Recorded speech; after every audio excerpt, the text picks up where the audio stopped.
Thank you. Pranam to Guruji, and thank you to all the Sangat, because I would not have been able to take my blessings had it not been for the Sangat. So thank you so much, all of you, for listening. And I will take you back to 1995. उस समय हमने सुना कि कोई बाबा आए हैं, cure करते हैं, and it was so unbelievable कि ऐसे कैसे हो सकता है, बिना कुछ लिए दिए, ऐसे कोई बिना कुछ दवा दिए या बिना कुछ पैसे चढ़ाए कौन ऐसे ठीक कर रहे हैं। लेकिन फिर सुना कैंसर ठीक हो रहे हैं, लोगों के हार्ट ठीक हो रहा है। और अपनी ये परेशानी थी उस टाइम जिंदगी में कि my son was about 7 years of age, and उसके गले में पस की वजह से उसके हर महीने बुखार आता था, और it was quite a trying time for me. And मेरी अपनी टांगों में बहुत दर्द रहती थी after my daughter was born, and मैंने सारे इलाज करा लिए थे लेकिन कुछ भी पता नहीं चलता था। So I was having that at the back of my mind कि मुझे भी ये दर्द से छुटकारा मिले। तो जब गुरुजी के जाना हुआ, उन्होंने उस दिन हमें बोला कि कुछ गाड़ियां मेरे पीछे आ रही हैं, तुम भी अपनी गाड़ी लगा लो। और एक जगह बोले मंदिर की स्थापना नहीं हुई थी, उनका ओरिजिनल डेरा जो था वो जलंधर में था, जो कि आज भी है। और वहां से वो आए थे दिल्ली लोगों का कल्याण करने के लिए। तो ग्रेटर कैलाश में उन्होंने जगह ली, और उसके बाद था ये मंदिर की स्थापना हुई, बड़े मंदिर की, और छोटे मंदिर में वो बैठते थे एम्पायर स्टेट में। तो ये उसके बाद की बात है। वहां जब हम गए, किसी के लेके गए वो हमें, उन्होंने एक कमरे में जाके अपने आप को बंद कर लिया। वहां बहुत सारे लोग थे, कोई भी ड्राइंग डाइनिंग में ऊपर नहीं बैठा था, सब नीचे जमीन पे बैठे हुए थे। और मैंने यही सोचा कि मैं अब कैसे यहाँ बैठूंगी जमीन के ऊपर, तो मैं एक कोने में जाके और वहां पे बस खड़ी हो गई एक कोने में। कुछ टाइम के बाद गुरुजी आए, दरवाजा खुला, दोनों साइड मेरे ख्याल से 30 people must be there, you know, like in 2 lines. And he came straight to me and he says, इशारे से उन्होंने खड़े होने को बोला। तो मैं हड़बड़ा के खड़ी हुई और मुझे उन्होंने बोला 10। मैंने कहा जी मेरा मुंडा, that means my boy. He said उसकी छोड़, तू अपनी बता, तुझे क्या प्रॉब्लम है। मैंने कहा जी मेरी टांगे बहुत दर्द करती हैं। कहते हैं इतनी देर तू यहाँ बैठी रही, तुझे दर्द हुई। तब मैंने रियलाइज करा, कब थक के बैठ गई मुझे खुद नहीं पता था। और मुझे उन्होंने अल्फाज बोले, आज के बाद नहीं होगी। वो 1995 की बात थी और आज तक वो दर्द कभी लौट के नहीं आई। फिर उन्होंने बेटे का पूछा, तो मैंने सिर्फ संक्षेप में इतना ही बोला कि गला खराब रहता है। उन्होंने बोला ठीक है, फिर घर में चावल बनाना और खाना बंद कर दो। तो मैंने धीरे से टिपटो होके उनको बोला, मैंने कहा जी जॉइंट फैमिली है। कहते हैं फिर तू, तेरा घर वाला, तेरे दोनों बच्चे सारी उम्र ना चावल खाओगे ना बरतोगे। फिर उन्होंने बोला सोने का ओम पहना दे इसको। अभी मैं माइंड में ही सोच रही थी कि इतने छोटे से बेबी बॉय को मैं सोने का चेन में, अब सोने की चेन में पहनाऊं। अभी ये सोच ही रही थी तो एकदम से मुझे देख के कहते हैं पीले धागे में पहना दियो फिर। तो I just looked at him and I got a whiff from him. जो उनकी बॉडी एक फ्रेग्रेंस इमिट करती थी, वो भी गुरुजी का ही प्रसाद था। और बाद में कुछ टाइम बाद गुरुजी ने मुझे ये बताया था कि मेरे युगों युगों का तप जो है ये उसका नतीजा है और ये उसका फल है, और ये मेरे ऊपर है कि मैं किसको देता हूं। ये 2 जने साथ बैठे होंगे, एक को आएगी दूसरे को नहीं आएगी, और ये मेरे ऊपर है कि ये प्रसाद किसको देना है। और कभी घर में हो आप और कभी आप कहीं बाहर भी अगर आप हो, तो इफ ही वांटेड तो ये फ्रेग्रेंस की ये प्रसाद आता था। एंड उसके बाद गुरुजी जलंधर चले गए। हम उनको थैंक यू बोलना चाहते थे क्योंकि बेटा बिल्कुल ठीक था, मेरी भी कभी टांगों में दर्द वो वापस नहीं आई, तो उनको थैंक यू बोलने के लिए मैं गई। और जैसे ही मैं मंदिर के अंदर आई तो उन्होंने डेफिनेटली उन्होंने तो पहचाना और उन्होंने बोला कि मैं तो तेरा कल्याण दिल्ली कर आया हूँ। तो उसके बाद उन्होंने मुझे मेरी बहन के घर रहने को बोला लुधियाना में रात को, और अगले दिन वापस आने के लिए बोला। एक ही सेवक थे वहां पे क्योंकि ऐसा सच कोई सभा नहीं लगती थी वहां जब तक गुरुजी ना बोलते, और गेट बंद रहता था जब तक गुरुजी की आज्ञा नहीं होती थी कि अंदर आने दो। तो उन सेवक से मैंने पूछा कि गुरुजी अपनी सीट पे किस समय तक आते हैं। उन्होंने बोला द्वार हम 10 बजे खोल देते हैं, गुरुजी अपनी सीट पे 11 बजे आ जाते हैं। तो अगले दिन हम 11 बजे तक पहुंच गए। जैसे ही हम लोग अंदर आए पूरी फैमिली, तो गुरुजी ने इंग्लिश में बोलना शुरू करा कि aunty you are late, what were you doing all this while. और फिर उन्होंने पंजाबी में स्विच करा। उन्होंने बोला आंटी तुम लेट हो, इतनी देर से तुम क्या कर रही थी। और फिर उन्होंने पंजाबी में बोलना शुरू करा। उन्होंने पूरी नरेशन बताई कि मैंने उस ड्यूरेशन में क्या क्या किया था। इसे 2 आलू के पराठे खाए, 1 कटोरी दही के साथ, आधा ग्लास पानी पिया, टेबल पे रखा, टॉयलेट गई, उसके बाद बहन के पीछे वाले कमरे में गई, काला सूटकेस पड़ा था, वहां से अपनी बेटी की ड्रेस चेंज करके ऑरेंज ड्रेस बनाई, सारे कमरों में गई, सबको कलेक्ट करा, और उसके बाद वापस टेबल पे आई, आधा ग्लास जो छोड़ा था वो पानी फिनिश करा, फिर टॉयलेट गई, और पूरा 1 घंटा लेट आ रही है। गुरुओं को वेट नहीं कराते। और मुंह मेरा खुलता चला गया कि ये कौन है, इनको इतना सारा कैसे पता है। बैठे हम लोग, और धीरे से उन्होंने बोला डिस्कशन करन नाल रब नहीं मिलता। और ये हमने किसी ने भी जिक्र नहीं किया था कि मेरी बहन के घर उसके कोई फ्रेंड्स आए हुए थे दिल्ली से, और वो दिल्ली में गुरुजी को मिल चुके थे, और हमारी वहां डिस्कशन शुरू हो गई।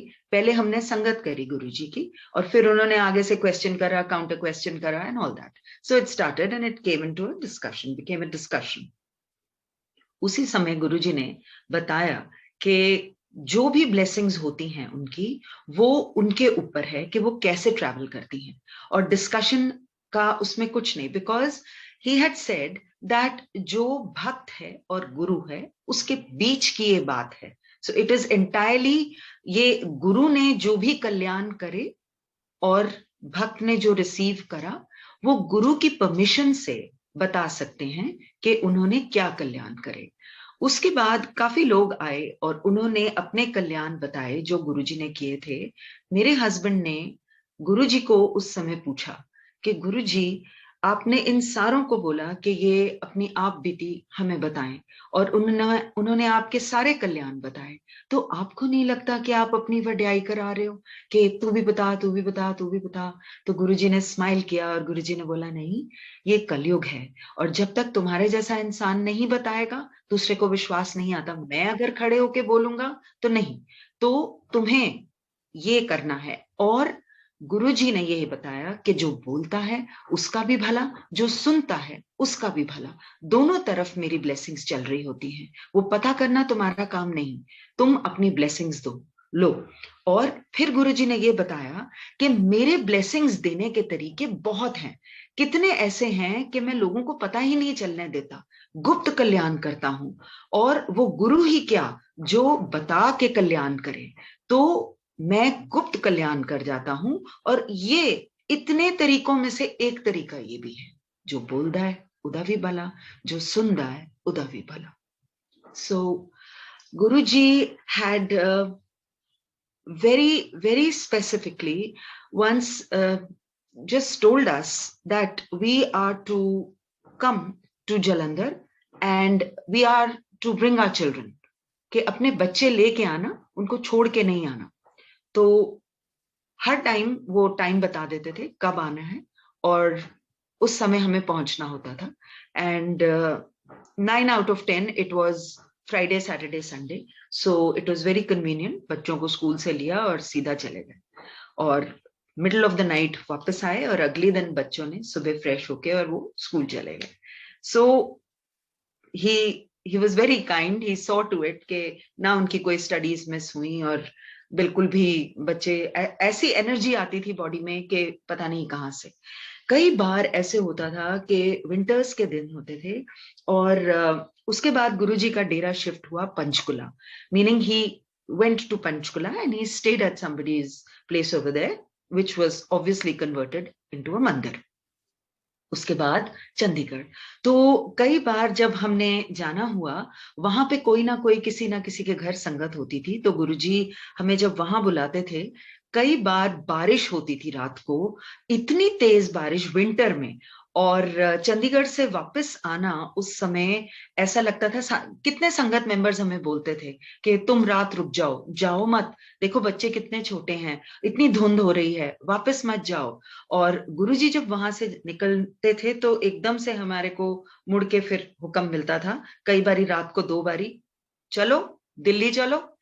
तो we had to come back to Delhi, we were not allowed to stay there at all.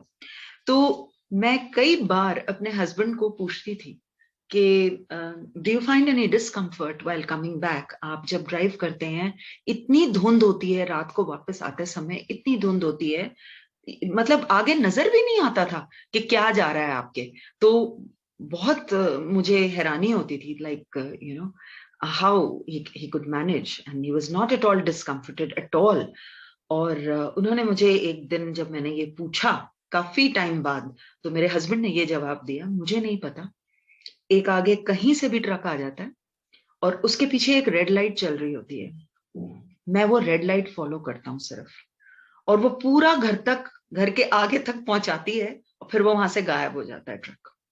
So this is Guru ji is कृपा, because we could get his fragrance throughout the way to Delhi. और एक हैरानी की बात ये भी होती थी कि जब भी इतना लंबा सफर आप तय करके आते हो तो आप थक जाते हो, लेकिन हम थकते नहीं थे। ये गुरु जी का प्रसाद था, ये हम थकते बिल्कुल नहीं थे।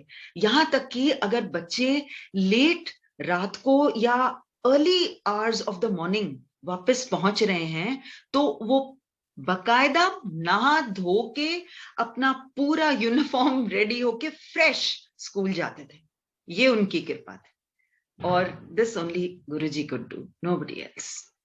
एक बार मेरे घुटनों में दर्द हो रही थी, मैंने दवाइयां खानी शुरू करी, क्योंकि गुरुजी करते थे कि जो चीज आप दवाइयों से ठीक कर सकते हो, one should never ask for those kind of things, and I was just simply doing that. And एक दिन हम लोग कहीं गए तो गुरुजी ने मेरे हस्बैंड को आदेश दिया कि जा कुछ खाने के लिए ले आ। तो I was suppose to go with him, but उन्होंने गुरुजी को बोला कि गुरुजी सबीना यहीं बैठी रहे, इसके ना घुटनों में दर्द होती है, तो ये 5 मिनट जब ये उठेगी तो ये 5 मिनट लगाएगी, क्योंकि कुछ टाइम लेती है फिर ये चलती है। तो गुरुजी सेड, अच्छा की होया? तो I just kept quite. He told my husband, he said जा इसके लिए वेज बर्गर ले आ एक। तो वो वेज बर्गर आया और वो वेज बर्गर मैंने खाया। उसके बाद गुरुजी ने मुझे बोला खड़ी हो, मैं खड़ी हुई, मुझे बोला ये 4 सीढ़ियां उतर और 4 सीढ़ियां चढ़। आई डिड दैट, और वो घुटने बिल्कुल ठीक, और आज तक बिल्कुल ठीक है, कोई ऐसी परेशानी नहीं है। एक बार उन्होंने हमें ये बोला कि तुम अमेरिका चले जाओ। तो मैंने गुरुजी को बोला, मैंने कहा गुरुजी मैं वहां जाके क्या करूंगी, आप यहाँ हो, मैं वहां जाके करूंगी क्या। कुछ टाइम बीता और फिर उन्होंने बोला अच्छा चलो अभी आप सिंगापुर चले जाओ, वहां मेरी एक भक्त है, जाओ उसको जाके मिलो, और जितने भी मैंने कल्याण करे हैं तुम्हारे, सारे उसको जाके नरेट करना। तो मैंने बोला जी किन को? तो ही सेड, मैंने तेरी संगत कराई है उनके साथ दिल्ली में जब वो आई थी, अच्छा तू देखेगी तो पहचान जाएगी। मैंने कहा गुरुजी एड्रेस मिल जाएगा, एड्रेस चल चल, तू तैयारी कर, तू तैयारी कर।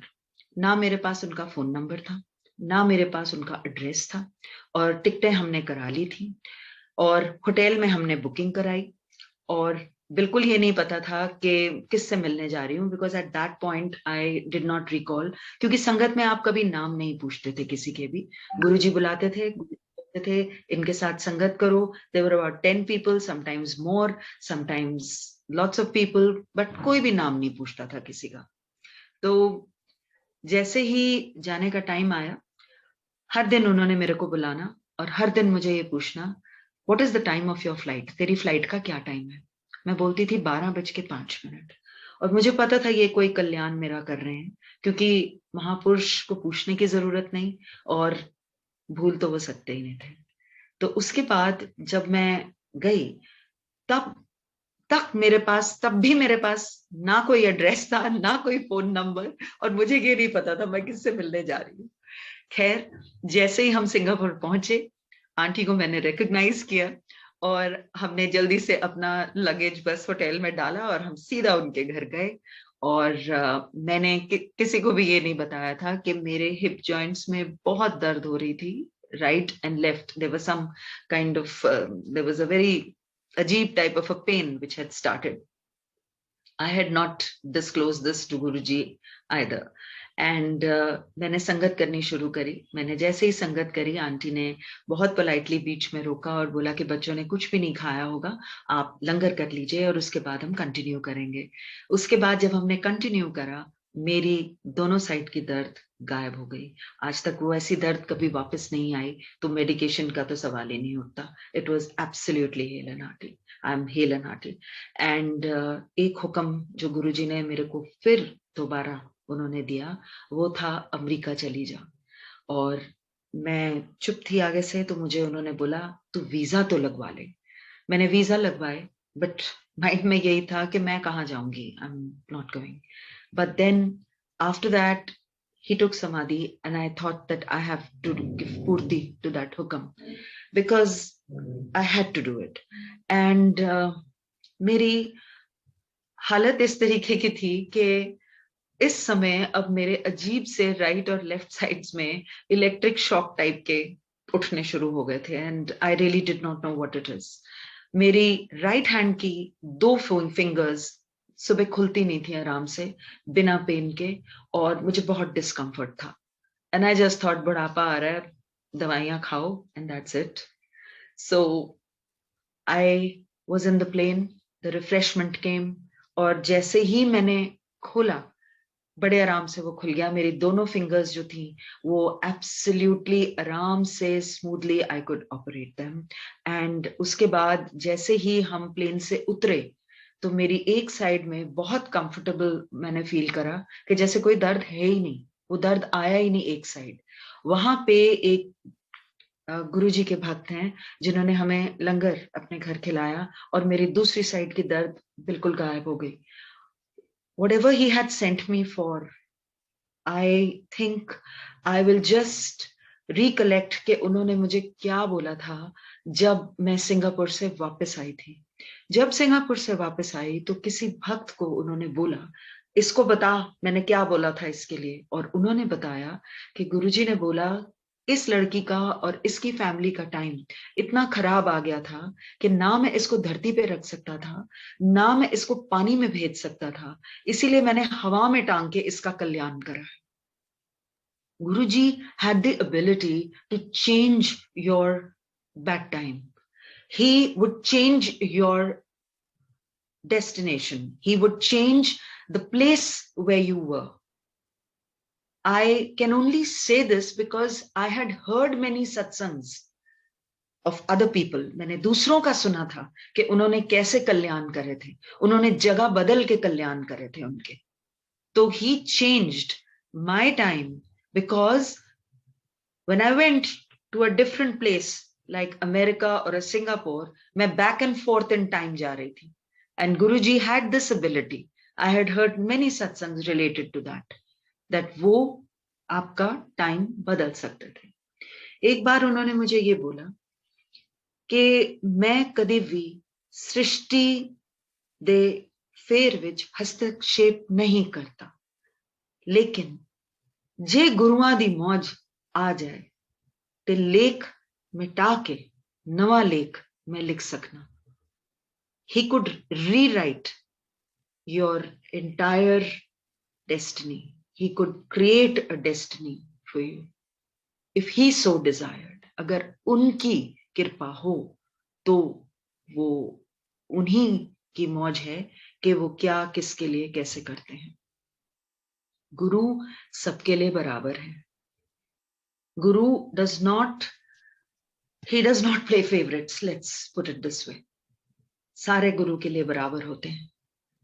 हमारी अपनी ये धारणा है, हमारी अपना जो गुरु के साथ एक कनेक्शन है, जो वो हमेशा कहते थे कि मेरे साथ डायरेक्ट कनेक्शन बनाओ. उन्होंने मुझे एक बार बोला कि जो मेरे बारे में बताता है, सबसे पहले तो मैं उसको ब्लेस कर देता हूं, लेकिन फिर जिसने सुना उसका और मेरा डायरेक्ट कनेक्शन होना चाहिए. मीनिंग जिस बंदे से आपने सुना गुरुजी के बारे में, वो बीच में से हट जाए, फिर आपका और गुरुजी का डायरेक्ट कनेक्शन होना चाहिए.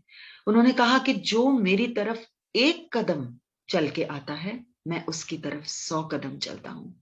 और मुझे ये बोला गया था, मेरे कोल आन दा रास्ता बहुत पथरीला है, मतलब मेरे पास आने का रास्ता बहुत कठिन है, पथरीला है।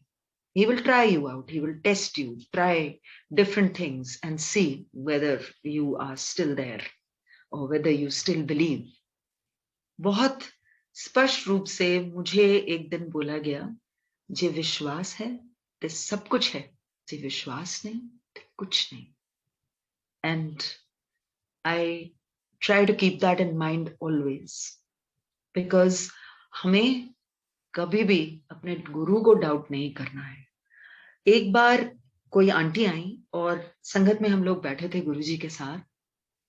उन्होंने बोला कि मुझे वो आंटी बताए अपना सत्संग, तो उन्होंने नरेट किया और मैंने सुना. और वो लास्ट लाइन जब थी उनकी, तो गुरुजी ने बोला एविदस. तो उन्होंने बताया कि गुरुजी कहते हैं कि जब आप कोई भी अरदास कर लेते हो उनको, तो वो पहली बार में ही सुन लेते हैं और उस अरदास को बार बार करने की जरूरत नहीं होती. लेकिन हम इंसान हैं, कभी ना कभी मन में आ ही जाता है कि पता नहीं गुरुजी ने सुना कि नहीं सुना, तो दोबारा बोल दो गुरुजी को. तो ये मुझे उस दिन उस आंटी से गुरुजी ने सुनवाया था. मेरे फादर को लिम्फोमा बताया गया और ज्यादा टाइम नहीं दिया गया हॉस्पिटल में. इतने साल पहले 1995-96 की बात है. तो उस जमाने में मेरे फादर कभी गुरुजी से मिले नहीं थे उस टाइम तक. और जब बताया गया तो मेरी मदर नेचुरली कभी इधर रिपोर्टें कभी उधर रिपोर्टें, बेचारी जगह जगह रिपोर्टें लेके और जाती रही. और हम लोग को पता चला कि गुरुजी आए हैं तो हम उनके चढ़ने लगे और कुछ बोल नहीं पाए, कुछ भी बोल नहीं पाए. कुछ टाइम बीता, गुरुजी ने अपने साथ कहीं चलने को बोला जहां वो किसी का घर ब्लेस करने के लिए जा रहे थे. तो वहां जाके मैं पीछे बैठ गई. मुझे आगे बुलाया, अपने साथ बैठने का इशारा किया, मैं बैठी. फिर देखा भी नहीं मेरी तरफ. कुछ टाइम बाद एकदम से मुझे देख के कहते हैं, तेरे प्यो दा कैंसर ठीक कर देता है. और मैं इतनी हैरान थी कि ये अल्फाज मैंने मुंह से भी नहीं निकाले थे. कैंसर कुछ भी नहीं बोला था मैंने उनको. अस्पताल में रिपोर्टें चेंज होनी शुरू हो गई. हमने पापा का हॉस्पिटल चेंज किया, दूसरी जगह लेके गए. वहां उनकी मेमोरी फेल हो गई. वो अपने बीवी बच्चों को भी रिकॉग्नाइज नहीं कर पा रहे थे. चेक्स भी साइन करने थे हॉस्पिटल को पे करने के लिए. He did not remember who he was. So it was, the situation was quite serious. Guruji के गए.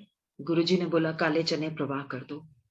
कुछ नहीं हुआ. 2 दिन वापस गए गुरुजी के. गुरुजी ने देखते ही हमें बोला कि काले चने प्रवाह नहीं हुए, दोबारा करो. पता चला कि वो प्लास्टिक का जो पैकेट था गांठ लगा रह गया था, पानी में गिर गया था. वो चने उससे निकले ही नहीं थे. तो दोबारा जब किया गया, my father revived, is living a very healthy life till today. Obviously जब बॉडी में कहीं आपको कोई कैंसर नजर नहीं आता तो आप दवाई किस चीज की देंगे. It was not a coincidence. It was not a coincidence. My mother once just remarked कि शायद डॉक्टरों से गलती हो गई होगी, शायद नहीं होगा. गुरुजी ने, मैं बैठी हुई थी जमीन पे, पास किया मुझे और खड़े हुए वहां पे और बोला उन्होंने,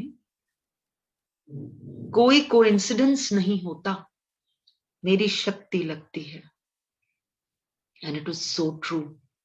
It was not a misdiagnosis. It was Guruji's Shakti at work. If he so desired, कई बार वो बता देते थे कि उन्होंने क्या किया. और कई बार वो ऐसी इंट्रिकेसीज बताते थे कि सिर्फ आपको पता होता था कि ये चीज वाकई में हुई थी, ये चीज थी. Much later, many years passed. And then my mother told me something, that she had seen Guruji in that hospital where my father was. And I would not like to elaborate further because it was something which was very, very divine, and it's closest to my mother's heart. And जैसे गुरुजी ने मुझे बोला था कि तू अपनी माँ की फिक्र मत कर, उसको मैं एक ही दिन में दिखा दूंगा कि मैं क्या हूँ।